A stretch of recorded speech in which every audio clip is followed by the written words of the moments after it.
We're a minute late. We are a minute late, and we're sorry, but welcome everyone to the 29th iteration of Hoops Hobby Hangout. Hope you all are having a good week. Today, we are very excited to talk multiplayer cards. So cards featuring multiple players on the card. We hope that if you are here now, so that's either via Instagram, on my Instagram, Sack Kings Cards, you want us to move over to the Hoops Hobby Hangout Instagram, make sure to give that one a follow or encourage others to do so. And once we get to 1,000, we can share there as well, or go live there as well, or on YouTube via Hoops Hobby Hangout on YouTube. The QR code up in the screen if you want to join us to share your cards. We have lots and lots of cards to share ourselves, but also from those of us from those who have shared with us via social media over the last few days. We're missing Ryan again this week, but happy to be here with Adam and Steve. So before we jump into the talk on the multiplayer cards, how you guys been? What's the updates? Adam's doing great because Jaylen Brown got double teed and kicked out of a game on national TV the other day. So Adam, why don't you take it away? I have no updates, so I'll just set the table for Adam and he can share any updates he's got. Sorry, he got I what? wasn't going to bring that up. My disdain for Jaylen Brown is well recorded, but he got back to back. He got back to back text Joe. He got kicked out of a nationally televised game against the Spurs. Oh yeah, I wasn't upset by it, and I definitely got a chuckle about it, especially the way it happened. It was just silly, but yeah, just funny. But so, like, do you just dislike him, or do you feel like he's overrated, or both? I truly don't have any ill will towards him, like as a person. It's just the fandom of the Celtics sees only the positives that he brings to the table overwhelmingly, and they miss the foolish decisions he makes 90% of the time. Okay. And I get hung up on that when it's like he's not the 10th man on the bench and he makes a good play every now and then. For the majority of the season, he's going to be known as the number one option we had, and he has played better this year than he has in years past, with giving more of a role to him. But there's many times where he's the number one or number two guy, and you see him make the biggest boneheaded decision on the court, and you're like, how's that possible? You're a 10-year player, and you're supposed to be the star of the team or the second option on the team. They just frustrates me from that. Right? Yeah. Well, congratulations. I'm sure that I'm happy that you got to see a game without him for the whole time. And Darren is here hanging out with us. What's up, Darren? And he agrees. That's not what I said, Darren. That the Celtics suck. So you twisted my word. Hey, Depp. Nice. Very cool. Awesome. I did get one. Yes, Sean. Still talking about. No, I didn't bring it up. I did not bring up Jaylen Brown. My piece has been said about him. I think as long as you're here, we're probably always gonna have a running joke about Jaylen Brown. It's fair. We'll see if the Celtics win it all again and he wins another Finals MVP. It's gonna be tough to argue against him.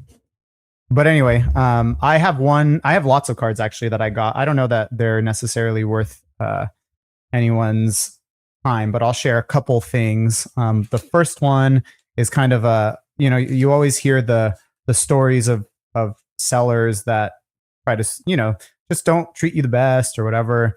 And I got a story of one where the seller actually did me right. So I want to share that. So it's a really cheap card, actually. It's probably a player that most people don't remember if they ever knew.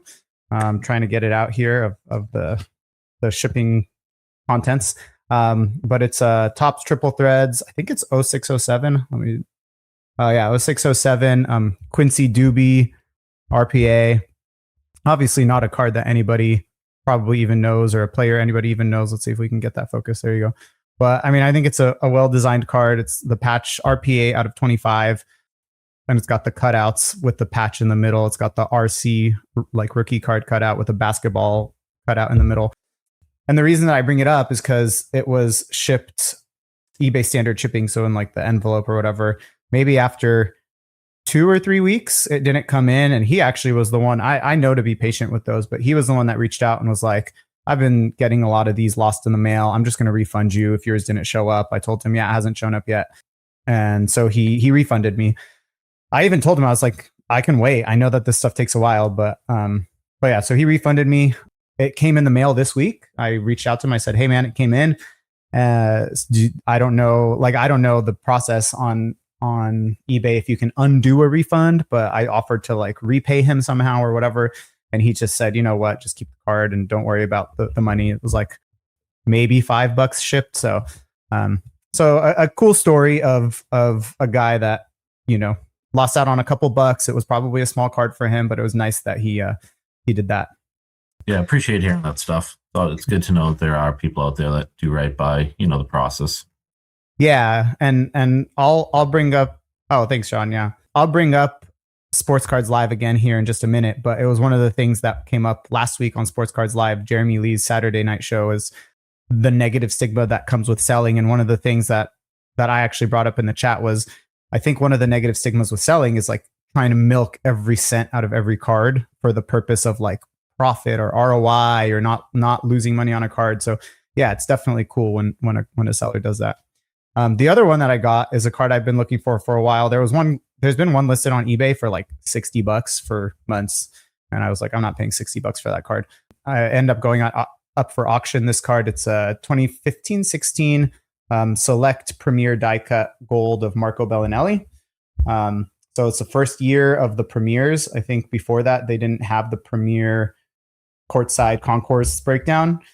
So it's the die cut that kind of looks like a shield, and it's kind of a nice bright gold of Marco Bellinelli. It was his one season with the Kings, and I didn't realize this until I got it in, but his jersey number with the Kings was 3, and I think with the Spurs too.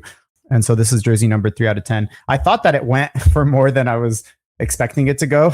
So I don't know if I paid like a jersey number premium, which I actually like. I don't care for jersey number, but I was like, I haven't seen it I haven't seen one that was affordable for a while. So I just jumped on it and I paid it. And so, yeah, I really like. Someone mentioned, Sean mentioned he loves the die cuts. I love the premier die cuts. Like the premier die cuts to me in Select are probably the best designed selects from the whole like trilogy of Concourse and Courtside and stuff. So I love the die cuts.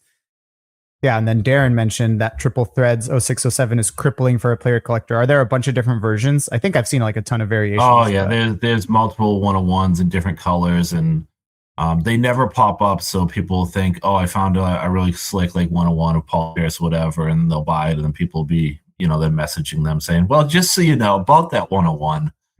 There's 101s out of 3s, and there's different like cutouts for the windows. There's different foil colors. Black short prints, green short prints, etc. So it's a pretty large checklist and everything. It's kind of like what Leaf does now with some of their autos and relics. That everything's a short print, but there's multiple iterations of all the short prints. And Deb, if I said any of that wrong, feel free to correct me in the chat. But I think that's pretty much what he's getting at. I would assume that's what he means. They made it where everything was like more short printed than the average set. Like all like the hits are to 36 or less, but there's just a million variations. Wasn't there one that was actually called like White Whale variation or something? The printing plates, yeah. There are a bunch. I remember seeing some and like reaching out to collectors and saying them sharing something similar.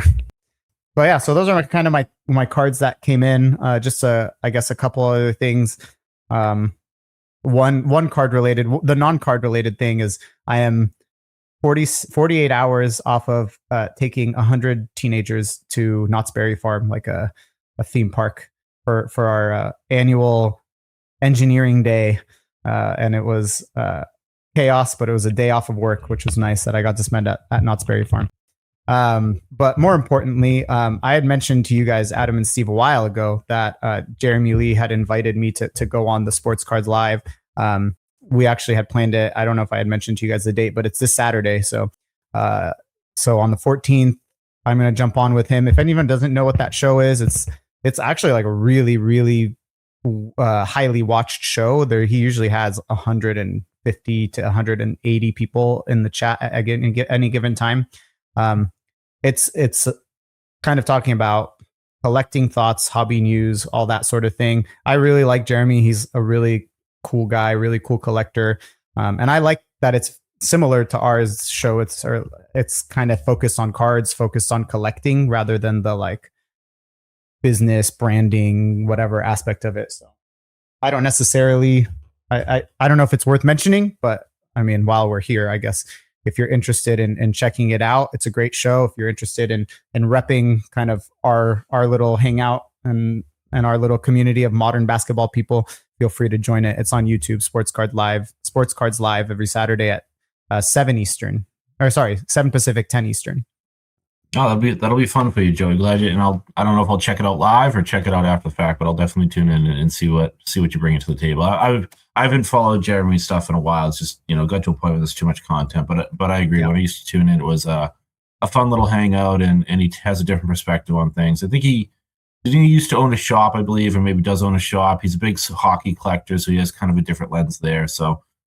Yeah, definitely. I'll give you a check, and I'll let you know what I think. I'll get back to you. Yeah, give me all your criticism. Sorry, what's up, Adam? No, I was gonna say I'll try to check it out live. You said 10 o'clock Eastern. Mm-hmm. Okay. Yeah. It's he. I don't know if he ever owned a shop. The thing that put him online, or it jumped him into the online game or whatever, was, I don't remember exactly the time with a year, but there was a vintage hockey group, I think, and he wanted to, he just asked on Facebook, a vintage hockey group, if he could go online and sell some cards. And it ended up becoming a thing. Like a lot of people enjoyed buying cards from him on Facebook Live or whatever. And then he thought, oh, I could just turn this, maybe I could turn it into a normal, like a regular thing. So he made a Facebook group, Sports Cards Live, where that was the initial thing. Is, he was just selling. It was a place where you could sell cards live. Well, it's kind of like a Whatnot, I guess, but that was kind of the idea. And then eventually he thought of taking that over to YouTube and kind of just turning it into a more of a content thing. So that's what it turned into. And I think it was more of an hour or two with a single person, but then it developed a year and a half ago or whatever into a similar to what we do, but it's kind of his show he hosts, and then he has regular people that come on every week, and then someone like me, or he just has different collectors every week that come on, and he has like rotating spots or whatever, and it's usually whatever topics he wants to talk about that day, or that week, and then they cycle through, and everyone kind of gives their thoughts. The chat gives their thoughts. He's great about highlighting chat opinions and chat other collectors and what they say and stuff like that. So great guy, great show. So that's that part. If you haven't checked out his stuff, like he has a new project, The Hobby Spectrum. He has a book that just came out. If you want to check out his stuff, it's called Pops and Comps. I don't know if that's representative for what we want to talk about here, but it's, I haven't personally read it, but he does great stuff. Anything else you guys have before we jump into the topic? It's a big topic today. I got a couple of pickups I was going to share. Yeah. I've been trying to get a Porzingis card. I know I normally collect legends and stuff. But obviously, winning the championship, I've been after one. I finally got one the other day. Nice. Flawless. Nice little game used flawless patch auto there. I like it. Yeah, Celtics, of course. 24, 25? Or 23? 23, 24. Gotcha. And then I got one other one. I think I showed this set once before, but Ultimate Archetypals. Olajuwon is one I needed and popped up. Love that set. Are you chasing the set, Adam? I'd like to, yeah. I don't have the West, and that's the only other big name in the set that I'm missing. Yeah, the amount of holo foil on that, it's just kind of unrivaled. I mean, where else do you see that much holo foil? Yeah, it's definitely a unique design. I like it a lot.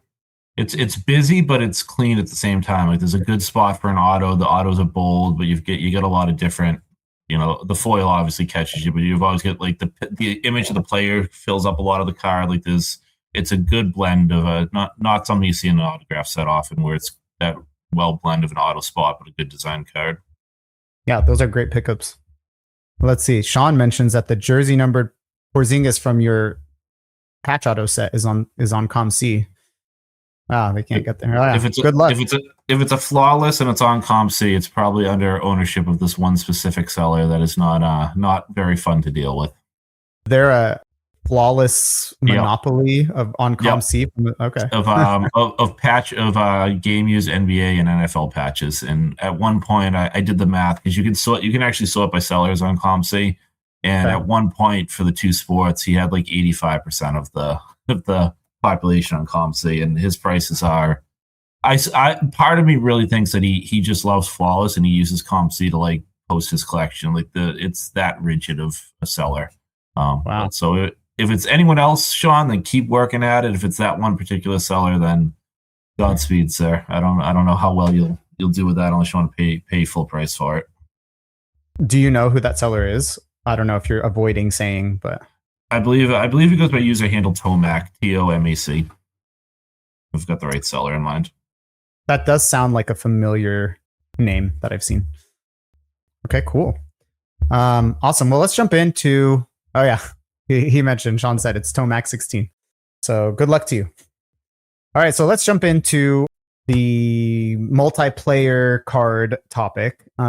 It's cool because I know, Steve, you kind of do a lot of Celtics and Crowder collecting. I'm obviously Kings collector. Adam, you're all legends all over the place. So we kind of have some different perspectives. Again, just another reminder, if anyone's here right now, QR code, I put the link at the top of the chat. I'll put it back in again if you want to click on it and join in and share cards. And we have some from Instagram ready to share as well that people shared.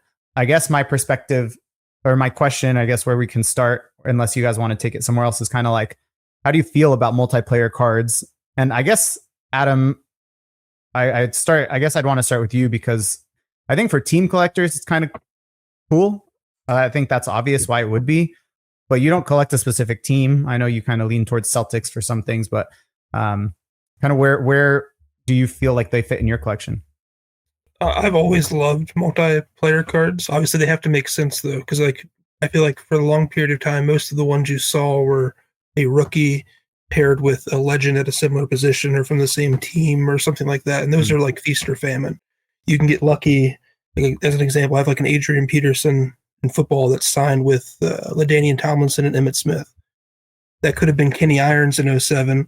And that would have been a horrible card overnight, basically. But we got lucky, and Adrian Peterson became a legend and fit the bill. But like those are pretty tough. But when they do make sense, or they tell a story, or they combine two different legends or two different players that have a storyline that kind of is cohesive with each other, I think it's like the perfect card, and I love them. So, do you kind of have a preference one way or the other between something like that, where they're greats from that are connected from different eras? Do you prefer them to be contemporaries of the same era? Does it not matter to you? Kind of all of the above. It just depends. So, like, try to think of an example.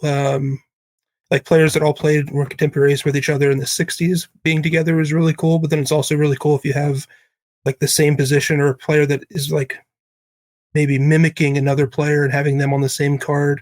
Like I have, as an example, like a George Gervin, Kevin Durant dual autograph. People say Durant is like a modern George Gervin. So that's kind of like a cool kind of comparison. And then you have things where it's like you have a legend and then you have a rookie and then you have the two of them together and it becomes a successful player or whatever. And that works too. And it doesn't have to be contemporary, but I think that makes sense for me anyway. Nice. I know you mentioned, sorry, go ahead, Steve.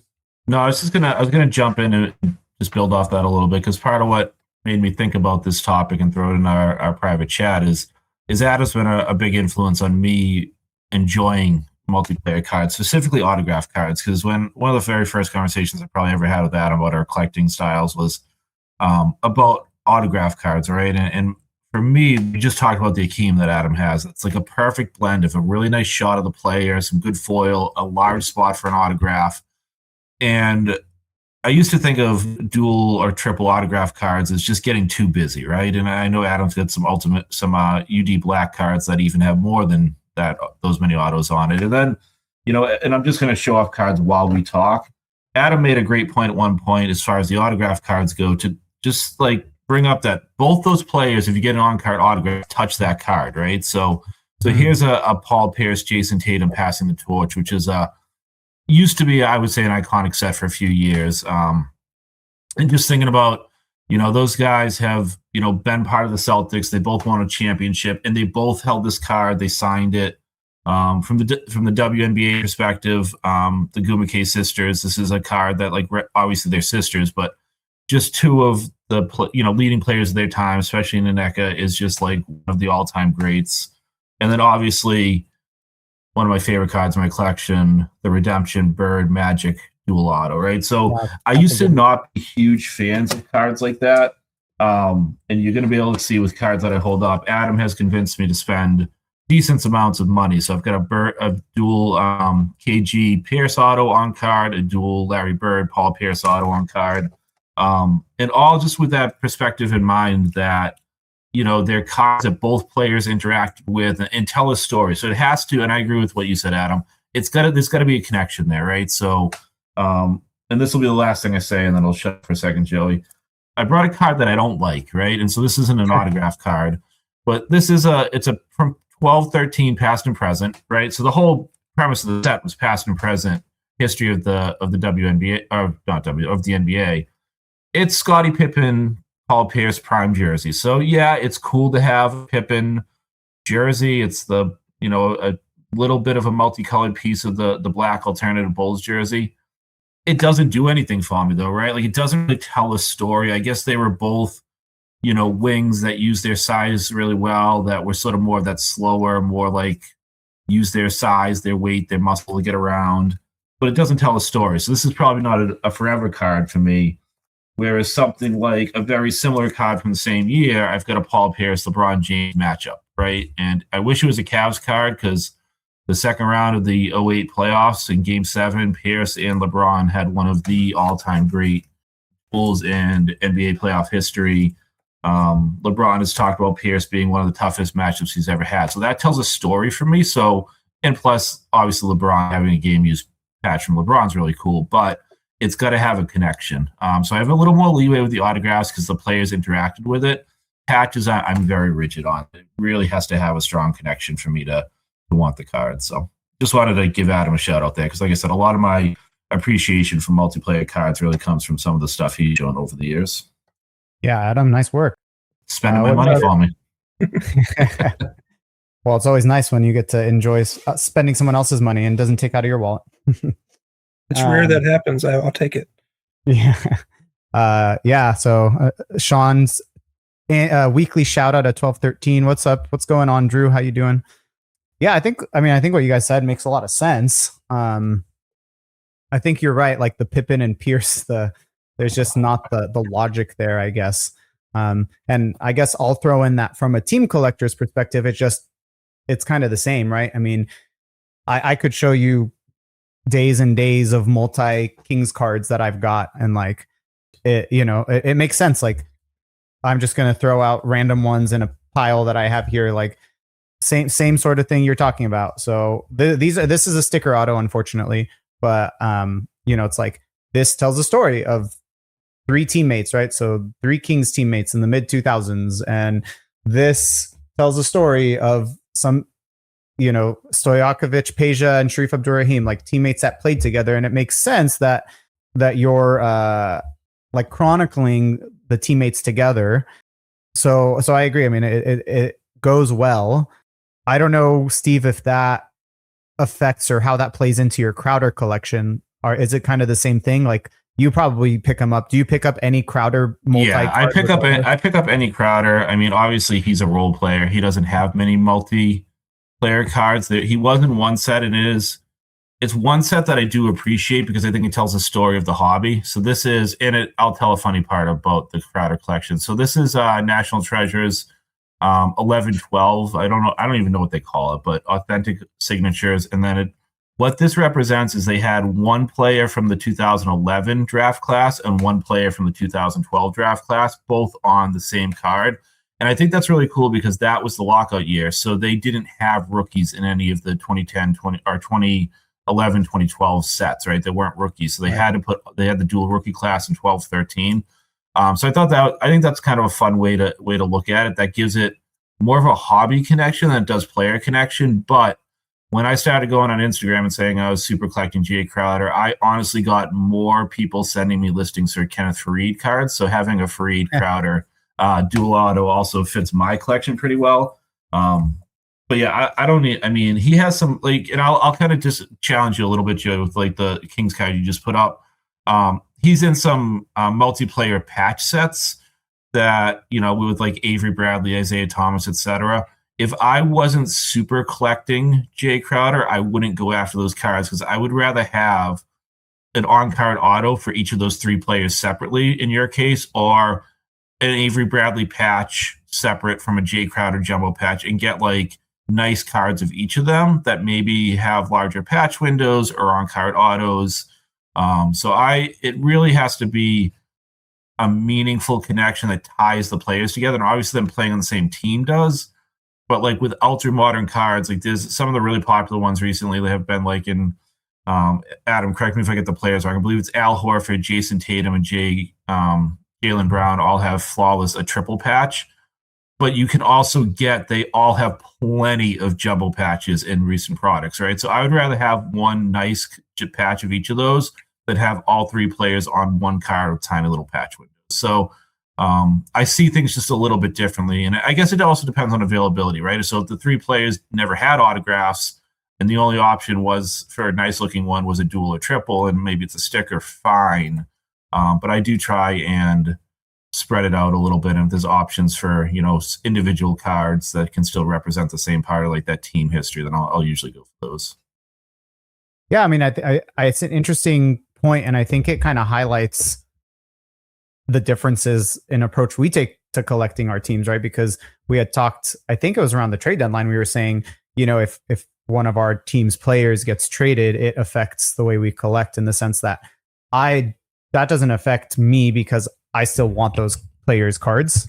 And you were saying, Steve, like outside of very rare instances, you will just keep maybe your favorite card or two of a player and then move the rest. So like for me, I say, why not get that triple patch of Horford, Tatum, and Brown and then get individual patches too, But obviously there's only so much you can pick up, whether that's for space or budgetary reasons. But I think it's an interesting point. The one response I guess I would say is, I don't know. I think for me, especially if the write-up on the back kind of talks about those players playing together on the team, I feel like there is something to say. And maybe that's because I don't have necessarily, if I had like a display, and I have the display behind me, but that's like for my patch set. If I had a display of like kings, maybe I'll develop that, whatever. Right now I don't, whatever. Maybe that would be more appealing, displaying three autographs like a Garcia, Bibby, and a Miller autograph full card next to each other would be more meaningful than the triple auto. But for me, again, I'd be thinking, well, why not have all three of them and then the triple auto next to them, right? It's fully comprehensive and encompassing. So yeah, I don't know. It's an interesting thought. I don't know if you guys have other thoughts on that topic or idea or whatever. I like to talk pushback, but to kind of be in the middle there, I think the idea of if you can only have one, picking one or the other. I see Steve's point where I would rather have probably a singular card for each person if that was what it needed, because like if you do like the triple, you're still missing other key elements of like the championship. So that would be like, to me, kind of leaving some guys out on it. So I would probably prefer the single card, but I've always been kind of yes, I'll take another type of collector. So I'm not someone who's trying to keep it down to a minimum. Thank you, ma'am. Can I have another? Yeah.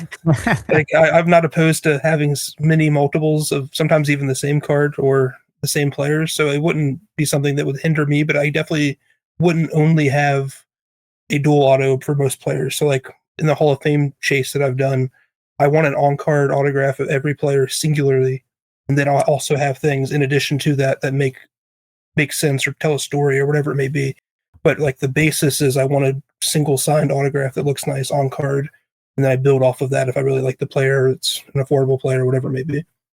Yeah, and I think that actually is a good point, because I guess the same logic kind of applies to you, right? You could be very much in the case where you just want the individual autos and those dual or triple autos don't appeal to you. But yeah, I mean, you said you love multi cards of the legends. So, I mean, I think I guess you're right. You probably are somewhere there in the middle. Yeah, like just to use an example, like Michael Jordan, for example, he's way too expensive just to frivolously buy everything you see. Mm-hmm. And for me, you could probably save money. Actually, I know you can save money by getting multi-signed cards with him, with other players that are also great. It's just not on his level. And that's an option. But for me, like in order to kind of keep everything uniform in terms of the Hall of Fame collection, I wanted a on-card just Michael Jordan autograph and not one with Magic Johnson or not one with Julius Erving or whoever else it may be, even if they're contemporaries or whatever it may be. It just doesn't work for me. I want it just that. And obviously the price of it is too expensive to then just frivolously throw thousands of dollars somewhere else to get one with those other players that isn't necessary for me when I can get something I prefer. Yeah, actually, I'm glad you brought up the cost because it's something I wanted to talk about. Because I know that Steve, one of the cards you have that you shared in our post or whatever was the Magic Bird Dr. J triple, their rookie, the Magic and Bird rookie. It's interesting because obviously that's the way the card was released and that's the way it was distributed. I know what your answers are going to be, I think, but maybe you can prove me wrong. And I'm probably an idiot for my thought, but obviously there's a reason that's the most expensive version of those cards because Magic and Bird are together. Well, they have Dr. J, one of the greatest players of all time with them. I don't know if there are other versions. You guys know if there are other versions of that card or sorry, other cards in that set where Magic and Bird are together, or is that the only one where they're together? That's the only, so one, if I really want to be a stickler, I'll tell you that that's not a multiplayer card because those are 3 separate cards all connected together through perforations. Sure. But no, so that's the scoring leaders card, right? What's known as Bird and Magic's True Rookie. There are other. So if we, and not even to be a pain in the ass, if we think of those as 3 separate cards, there are other Larry Bird, Magic Johnson, and Dr. J cards in the set, the minis top sets Right. on different iterations as far as like team leaders, rebound leaders, assist leaders that have higher numbers. So they're not considered true rookies, but that's the only one that's considered the true rookie for Bird and Magic, if that's what you're asking. I mean, that's a lot I probably didn't know, but so it's also the only one with them together. Right. I think that was more of what he was saying. Bird and Magic get combined. Well, I guess so. You say it's the true rookie. Is it so? It's the base card, or the scoring leaders is different than a base card? Do they have a separate base card in that set? No. Okay. Yeah. I mean, so I guess what makes it the true rookie over a different? You said it's different cards, so like over one of the other multiple cards put together that contain Bird. Why isn't that other card the true rookie? I don't have an exact science of an answer to that. It's a card I've always liked, but it's so plentiful, I've never bought one, as crazy as that sounds. But to me, it's like, I want to say one of his other ones, like the next best player on it's like Jack Sigma. I want to say I'm one of them. Like, who wants a second, third, fourth year, whatever it is, Jack Sigma card with Larry Bird when there's an option for Magic Johnson, a co-rookie, and Julius Erving? So I think it's part of it's just popularity. Like, if you're going to pick one to have, why would you not pick the best version? Right, but if what you care about is having a Bird rookie, there's certainly people who don't care about having a Magic rookie and buy the Bird rookie, and there's people who even buy just the single panel of Bird and save 95%. But which I think for me would be the way to go personally if I was looking for one. If that's all you care about. But like the purist in terms of the card, that's the way people are going to want it and always have and always will. And right, I understand why more people want it that way for sure. And the same thing always comes up to me when it comes to personally Duncan autos, because Duncan has those. You guys can correct me if I'm wrong. Is it the 98 cosigners, where maybe it's 99 cosigners, where he's with such random people like Jason Elton Brand, I think on one. Elton Brand on one. Jason Williams, Jay Williams, the Nets, Jay Williams, yeah, on another. And I'm like, dude, that's those cards. I think I saw one go once and I regret not buying it for like $180, him and Jason Williams. I don't have a Duncan auto. I would love to have a Duncan auto, and it doesn't matter to me if oh yeah, there you go. I mean, that's probably not one that's going to be cheaper, the Duncan and Gervin. it's not. I just you were saying it was sitting on top of the pile next to me, so I had to grab it. Sure. Yeah, any excuse to show that baby off. So I don't know. I guess my question is, or I guess like my point is, one of the great parts of multiplayer cards, like you mentioned, is that they could make it cheaper. And Chris mentions in the chat, always go with the cheaper option. Like, again, sure. Are there some Duncan autos I would prefer from the late 90s that are probably triple the price? Yeah. I don't know that that's worth it for me. Duncan's not my main PC, whatever. But yeah, I don't know. Just some thoughts. I don't know if there's anything else you guys have on the cost and the affordability in some cases of the multi-auto, or if there's anything else to add. But for me personally, I would rather not have something than to buy a version that I don't prefer. So like I went without a Jordan autograph for years, and I had ones that I didn't like over the course of that time, and I always sold them with the end goal of having one that I liked. Not just saying I have a Jordan autograph, but I have one I liked. So that's kind of how I view it. I wouldn't just buy a Tim Duncan autograph in the cheapest variation because of Jay Williams being on it. Even though it is cheaper and you do get a Tim Duncan autograph, I'd rather kind of save some money to the side and buy one that I really like that doesn't have kind of a sore spot on it, if that makes sense. Yeah. But on the flip side of that, when you buy dual autographs that are like really good combinations, like I have a Tim Duncan Shaq, for example. Nice. You can buy a Shaq auto for $100. You can buy a Tim Duncan auto for $700, $800 at the basis point, and that's probably like $4,000 or $5,000. So like the price just jumps rapidly when you start getting unique combinations that make sense like that. So there's definitely a huge premium for them, but at the same time, I think the premium is warranted when it's not something that's being replicated every day. And that's one thing that stunk with that one. I bought that card, and a month later they signed him to Panini. So it kind of hurt when I was like, I thought I waited long enough, this would never happen. And then like instantaneously, like within like probably 2 weeks of me buying the card for thousands of dollars, it came up that he signed with Panini. So I'm like, of course, this is what I get. I waited 10 years to buy one of these, and right after, it didn't sour it for me. It's at least a playing era card, which I do think is something I prefer as well, is getting a card from their era of being in the league. Sure. Yeah, makes sense. There's a conversation happening in the chat that will be maybe a nice segue. Steve, you mentioned that you were collecting the full set of the 1980 tops. Do you want to kind of talk about the conversation you and Drew are having? Yeah, it's just we were just sidebarring about the idea of buying single panels from that 1980 set, and you brought that up, Joe. And I've started and lost track of multiple times over the last decade or so of putting that set together, actual individual panels, and putting them in numerical set order. And I have a couple. I honestly don't even have a checklist set up right now. I just have a binder with some tobacco card sized pages in them, and the cards organized. I've, back in my Beck and Blowout days, I would trade for them, or people would send duplicates. I haven't even got to the point of like chasing individual players yet, but it's one of those side projects. I mean, we all have those side projects, right? You start them, it sounds good, and then you get distracted by other stuff. So, and finding, like, I know we said the word, what's considered the true rookie for Bird and Magic. Like, finding the individual panels for that card is still not easy because people aren't separating them and didn't separate them, and they're still, like, I went on to ComC, the panel of a Bird rookie from the Jack Sikma card is like $18. So I'd assume the one from the Magic Johnson card is going to be, not huge money, but it's going to be real money. So, and there's a couple panels in there that I desire to short printed. So I keep losing track of it, but maybe someday I'll finish it. Is there a difference in those panels other than? Yep. Yeah, they're different cover, because one's like scoring number, one's rebound leader, or scoring leader, rebound leader. He's got, I know Bird's got 3. I don't know how many different cards Magic has, but they're all different images and colors to the fonts and stuff. Oh, okay. Very cool. Different card numbers. Is there a place you guys want to? So I just want to give a quick shout out, and I was thinking about this, and I didn't bring any, but we would be remiss if we didn't talk about it. A minimum 92, 93 Fanimation, Larry Bird, Michael Jordan comic card, right? Like that was an entryway for so many of us. But what I was thinking, and I didn't bring my 90s binder down with me, but when I was a kid, multiplayer cards were rare, and almost like an all-star game where you never got to see the players until the all-star game or ESPN rolled around. Getting some of these multiplayer cards, I personally really appreciate. So like Hoops used to have the versus cards, like Olajuwon versus Shaq. There's like a Morning versus Shaq one, which was just a common insert, but stuff like that was really cool.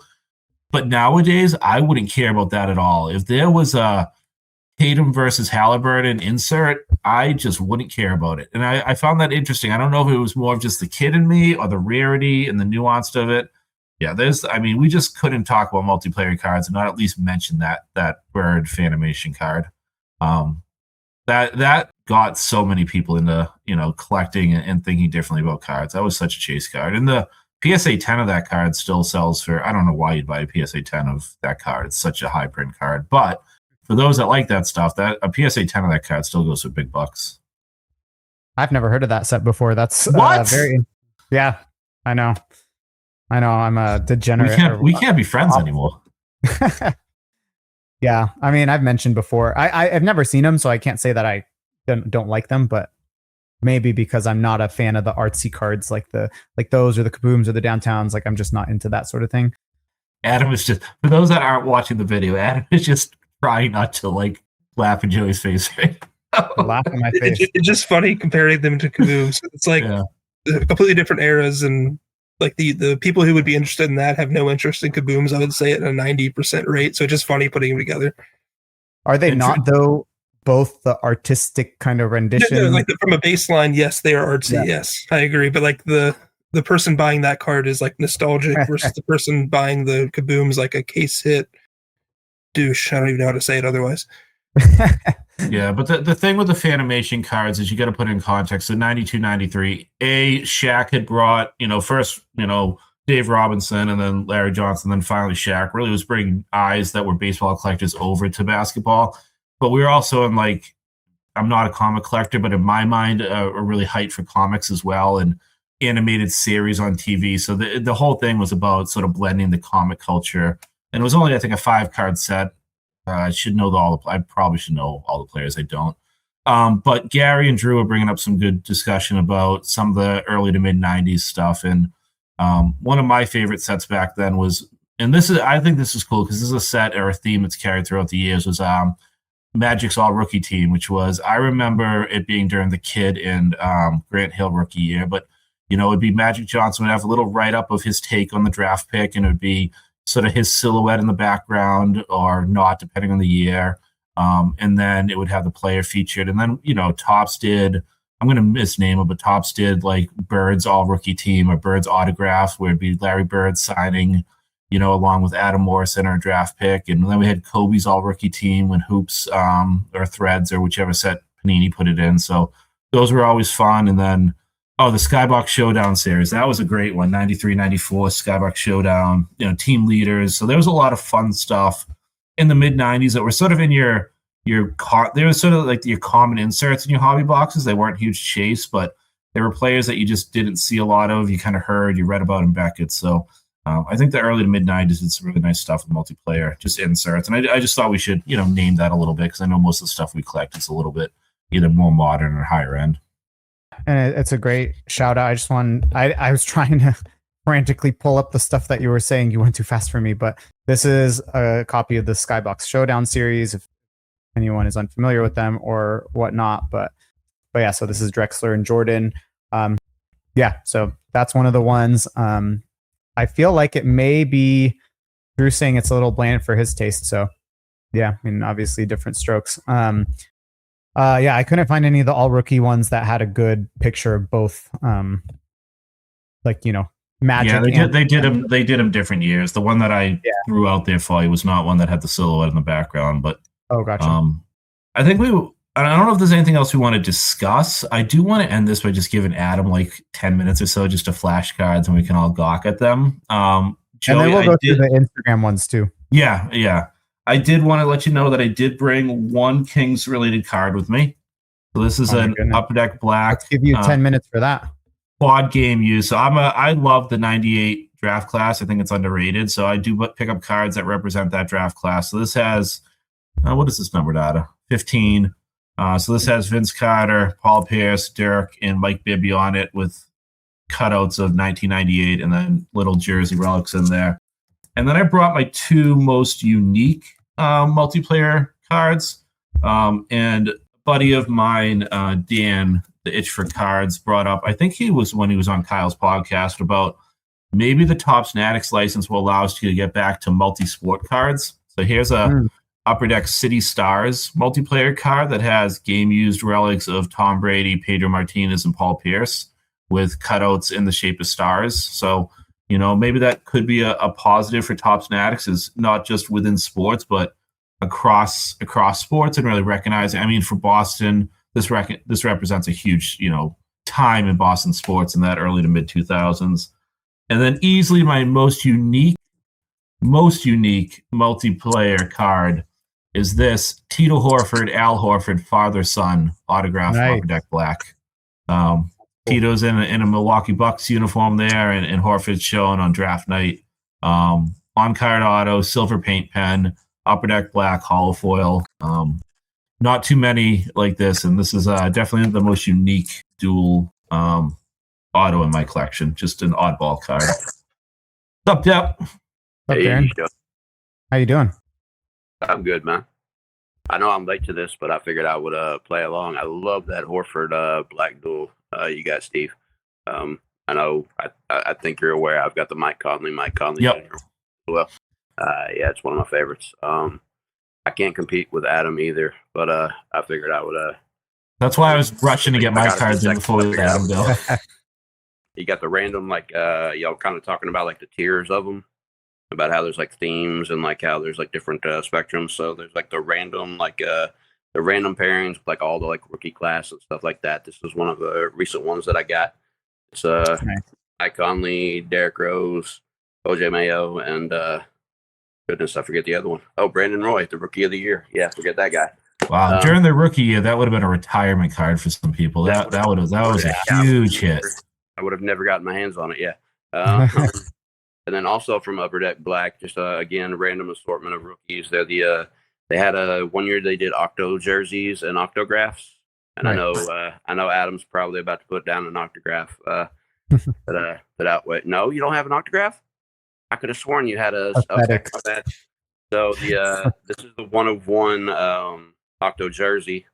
Awesome. It's got my dude Brewer in the bottom corner there, and a whole bunch of other pretty much nobodies. Unfortunately, LaMarcus Aldridge, Rudy Gay, and Brandon Roy are on the back, but the other guys are kind of that one was a little bit rough. But the octograph, a little bit better assortment. This is just the gold 2 to 5.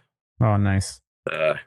Got Rudy Gay, Randy Foy, Brandon Roy, Ronnie Brewer, Andreas Bargnani, Tyrus Thomas, LaMarcus Aldridge, and Sheldon Williams.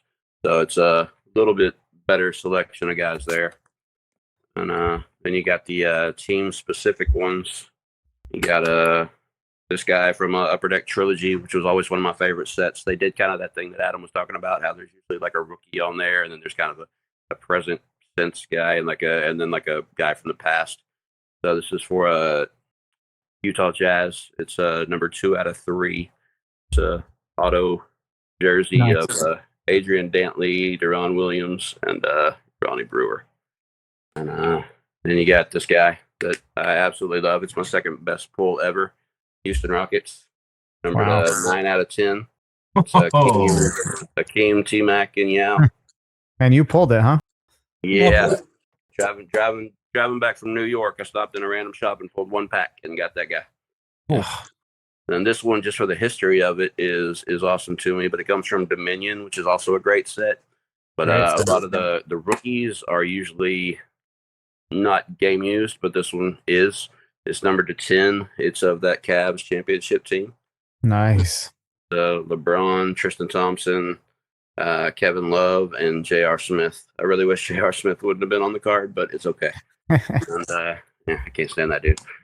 This one, which is the bane of my existence, it's from Black Box Elite.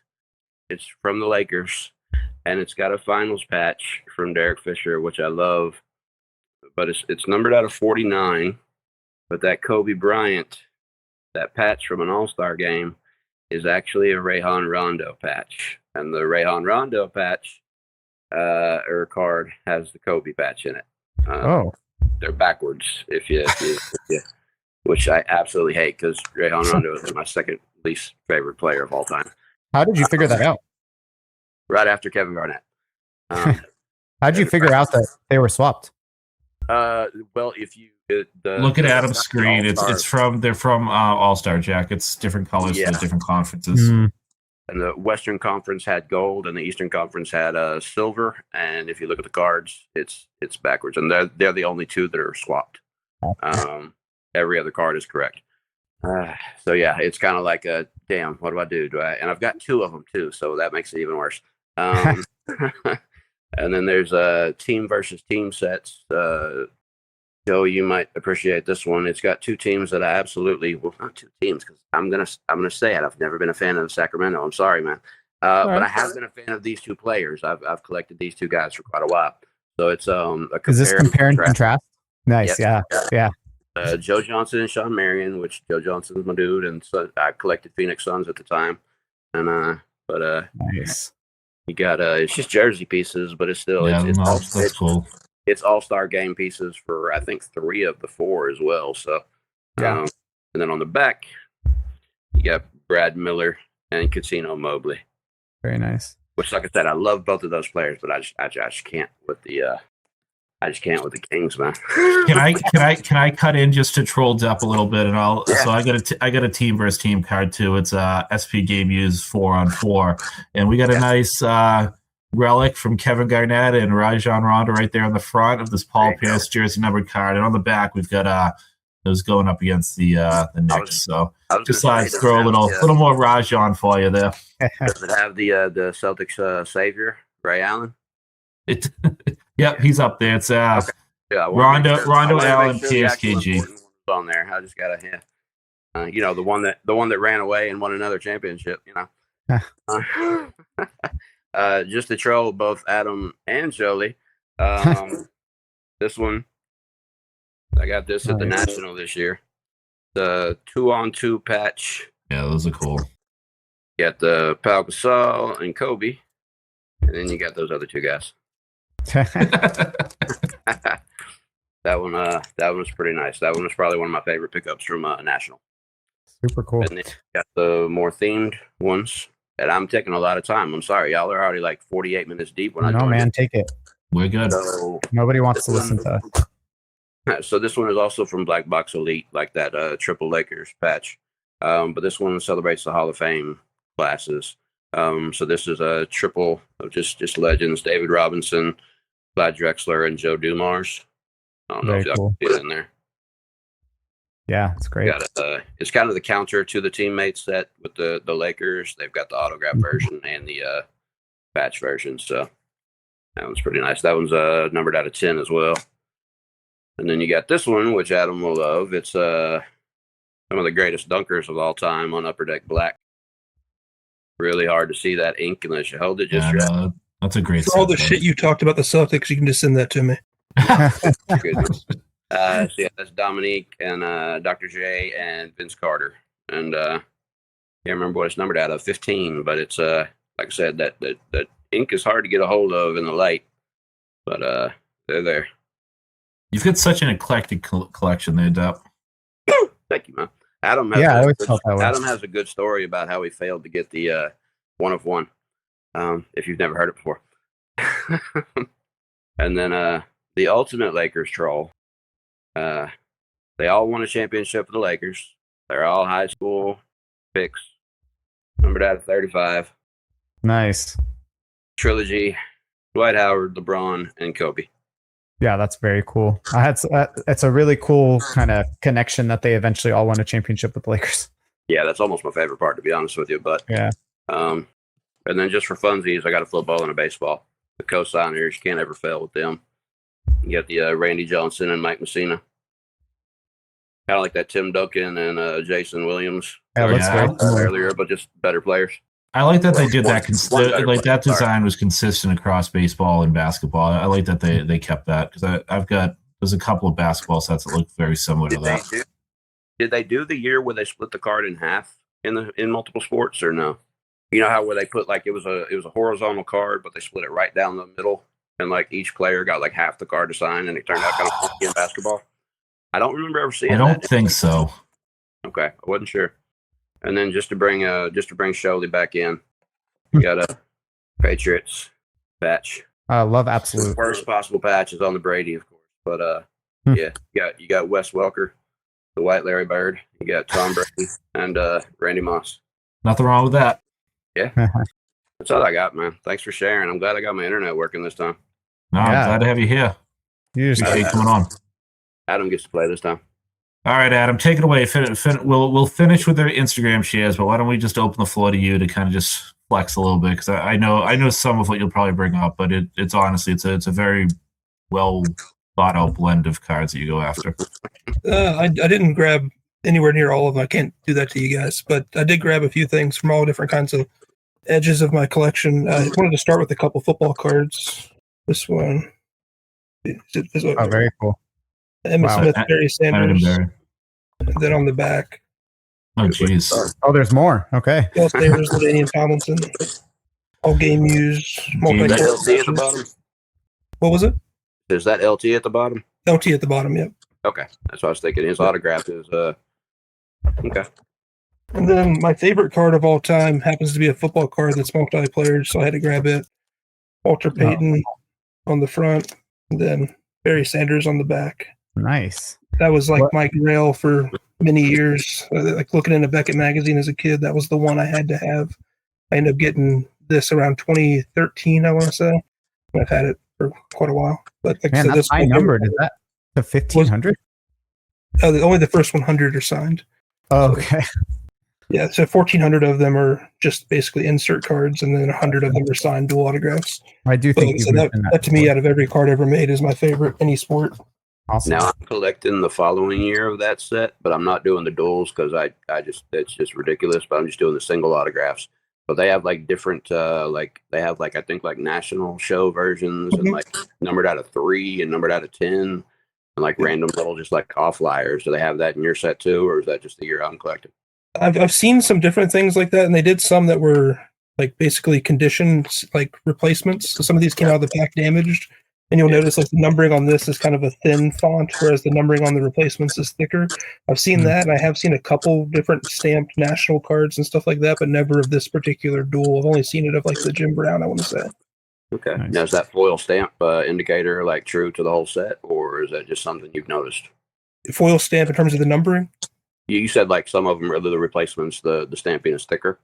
Yeah, like Is the there a numbering would be sign like to a look for, or- thicker font. I've only ever seen it on this particular card. Oh, okay. I don't know if any of the other ones ever got damaged.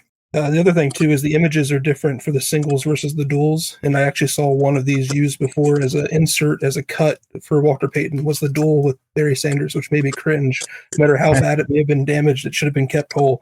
But we were talking about that Shaq Tim Duncan. I didn't have it pulled out, so I pulled it out afterwards. Oh, awesome. Numbered to 50. I mean, I know obviously it's because of the year it's printed, but I love that it's a Lakers Shaq auto with a Duncan just because of that with the Western Conference battles they had. Agreed. I wouldn't have probably bought it if it would have been any other Yeah. Shaq there. I've got a few things here. I think this is the same set you had your Rockets triple from. Russell Bird Pierce. I didn't realize those were acetate. Oh, that's awesome. Yeah, clear acetate. These are almost like so thick they're like glass. Glass, yeah. Yeah. There's that one. Russell Olajuwon. This was a little bit different play on it, but I really like these. The Russell That is a kind of very cool patches. twist. Yeah, those Bill Russell. I'm still looking for one of those.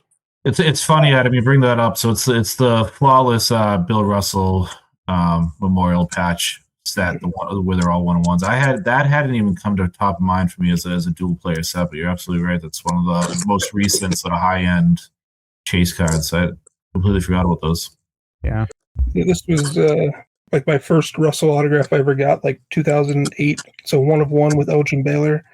Whoa. It was very cheap back in the day, and I was very thankful I've had it for so long. Like I said, it was probably 08 or 09 I got this one. Man. Decent card, yeah. Yeah, it's not horrible. Let's see. Stuff's starting to fall over on it. Let's see. Silver out of 25, Bird and Russell. Very nice. And then I've got the gold to 5 as well. They just keep coming. Ho hum. Yeah, like I said, I got stacks over here. So we can go a while.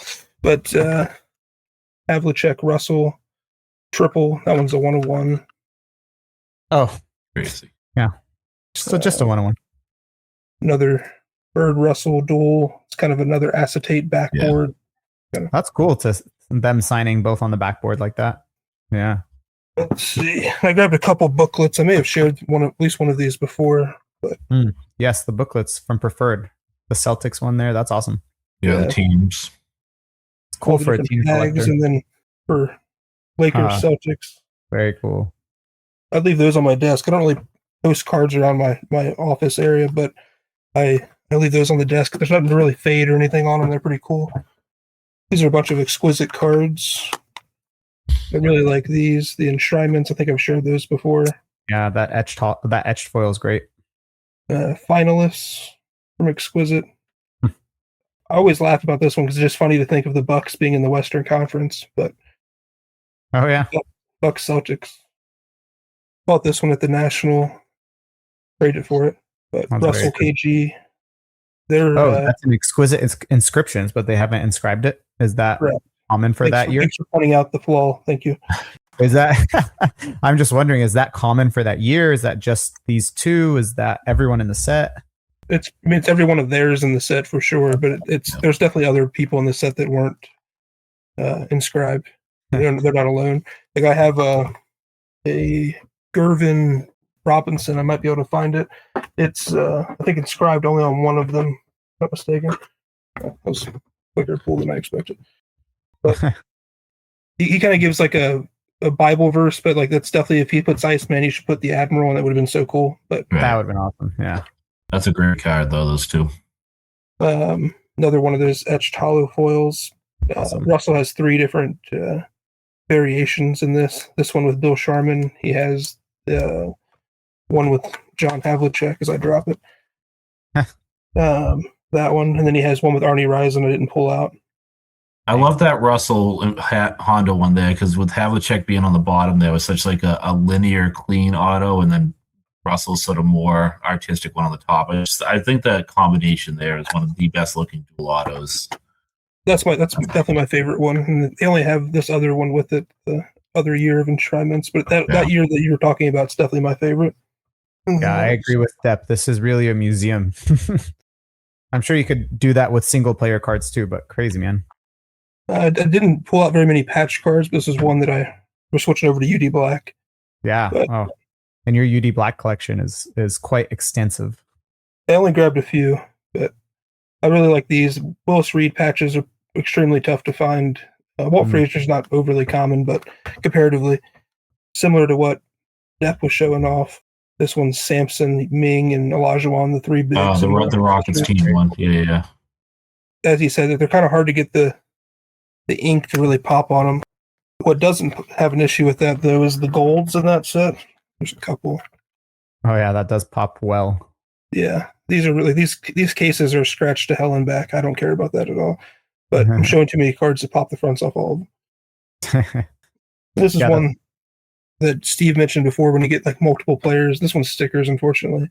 But it's the 1/1 Oscar, Bill Russell, Jerry West, Elgin Baylor. If that bothers you, I'll take it. Yeah, it's probably the closest thing to a King's card I'm going to show tonight. One of my favorite cards in my collection, Sam Jones, Bill Russell, 1/1 Platinum. Yeah, amazing. That like the Platinum foil on UD Black is unbeatable. I agree. It's one of my favorite things. Bird Magic. Really talk about, I mean, that's a combo where anytime you can get them together, it's like can't miss. Yeah, it's hard to beat. I have the non-patch gold of that as well. Bird, Pierce. Obviously, there's a theme here with a lot of Celtics. Sure. Nash, Stockton. Oh, that's cool. And I like that the purple on the Suns and the purple of the Jazz kind of goes together. Yeah. Then I grabbed a couple chronology cards as well. 3 favorite UD sets here. Sit some of these down before I drop them everywhere. This one happens to be sticker. It's just kind of a cool combination. It's the only card I'm aware of that Cowens has with some of these other guys. But Bill Russell, Larry Bird, Dave Cowens. On the back, it's got Heinsohn and Paul Pierce. I really like these. They're pretty cool. Yeah. One of my favorite insert sets. I have a bunch of these chronology contemporaries. So Dave Cowens, Havlicek on this one. But I don't even know how many in this set. There's a ton of them. But they're all really cool combinations and pretty unique. A lot of them are not redone in any other sets that I'm aware of. Sam Jones, Kobe, dual. This is a gold to 10. That's chronology as well, right? Chronology, yeah. Nice. And then one more of those. This is just the silver, which I actually like better because it's numbered to the jersey number. So instead of 10, it's 6. That's Dr. awesome. J and Bill Russell. That was all I pulled out. That seems like quite a bit, man. That's insane, dude. Yaps in the chat just drooling at some of the cards. I know. I mean, how can you not drool over all that? What did the Instagram hangout have to share, Joey? If you want to start pulling stuff up and sharing, I'll try and add some narration to it. Yeah, the audio side. Pretty quick, but we got here Chris Wadashiwa 05 on Instagram. He did a lot of Panini stuff, so lots of cool Panini cards. This is Essentials Dynamic Duos it was Durant and Curry. Then these top class ones, I agree. Like he said, best aesthetics, and I'll try to go back. Best aesthetics to cost ratios, like those cards are great. Yep. Amazing foil. That's Durant and Booker together. The Origins Nucleus cards. I have one of those for the Kings, and then the Factions cards from Status. So some really cool cards. That was the Warriors ones.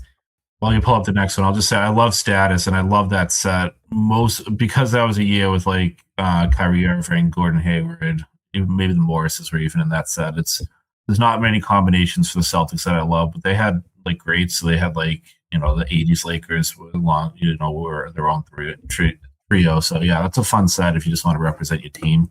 It's a pretty large insert checklist. Yeah, they did a good job with Panini with like some of those team cards for sure. Yeah.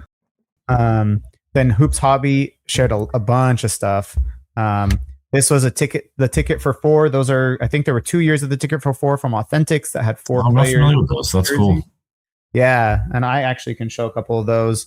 I'm not familiar with these ones, the Upper Deck floor triples. So the floor cards from a team, the class of cards that had like common draft classes. Yep, so I'll just look back.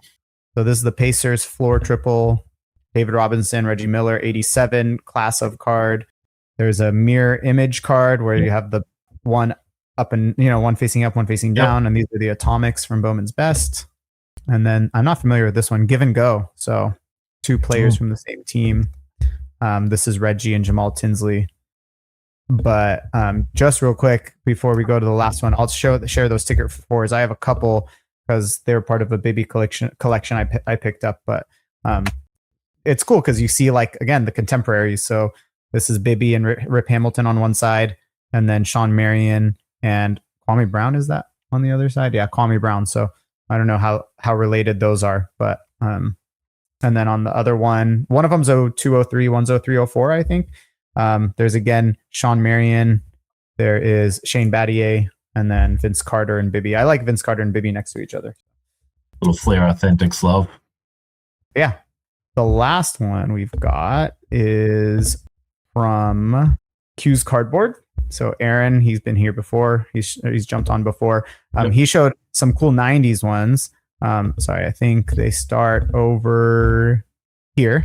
So some cool 90s ones. And he specified that they did cool stuff in the 90s with the college multis. So I'm not familiar with these, but these are like the collector's choice stuff. And then you can see like the 03 Matrix ones. We can't see anything because you're not sharing. Oh, geez. Thank you. Let's try that again. I thought I could go the whole time without doing that, but let me go back to those. So yeah, those are the college ones from the 90s that he mentioned. Yep. There's some fun stuff there. And then he mentioned the shadow one. So he brought up like shadow cards. I'll go back to that as like a multiplayer card. So it's an interesting one. Interesting look at multiplayer cards. Like these are Jordan on the Sakali and the Douglas, and then I think it was Jerry West on that other one. So nice. Yeah, so just some cool stuff there. I know we went through all that quick. But I feel like the last 20 minutes has been sharing some crazy cards from Darren, Adam, Instagram. You have any thoughts on before we go? I just think it's a good way to look at the depth of multiplayer cards and how they can bring a different angle to a collection. So whether it be helping you get relics of a player you wouldn't otherwise get, or represent a favorite matchup, or 2 teammates that worked really well together. And it's when you start looking at all the different cards that people have collected, you really realize that they've been part of the hobby. I mean, we didn't talk about the 70s and stuff, but they've been part of the hobby, and they have been cards that people have appreciated for different reasons for many decades. So I thought that was a fun reflection. I know showing off cards nonstop doesn't always work and translate long term, but I think for this exercise, it really helps to kind of highlight the breadth and depth of multiplayer cards and why they're fun. Yeah, I would agree. I think there's like a kind of a stigma around multiplayer cards that a lot of people don't like them. I think because of the commonality of seeing them with kind of weird pairings or people who don't pan out. But when done properly, I think they're some of the coolest cards. And I think most people would agree with that if they just kind of saw those rather than what you see come out every year in new products where it's some random rookie and the best player on that team paired together. And that usually doesn't work out. But if you go and kind of look for the better combinations, there's a lot of them out there that are really cool and a really cool way to pair different eras or different players in different positions on the same team or whatever it may be. Yeah, awesome. I think that's a great summary and a good way to go out. So, of course, keep on sharing those multiplayer cards, continue the conversation elsewhere, and whether that's Instagram, hobby boards, whatever. Hope you guys had a good time kind of looking at the breadth that Steve was mentioning. Thanks for everyone that was hanging out in the chat. Chris, Darren, Sean, Gary, everyone that was hanging out. Have an awesome rest of your week, and we will see you next week for another hangout. See you guys. See you guys. Do well, everyone.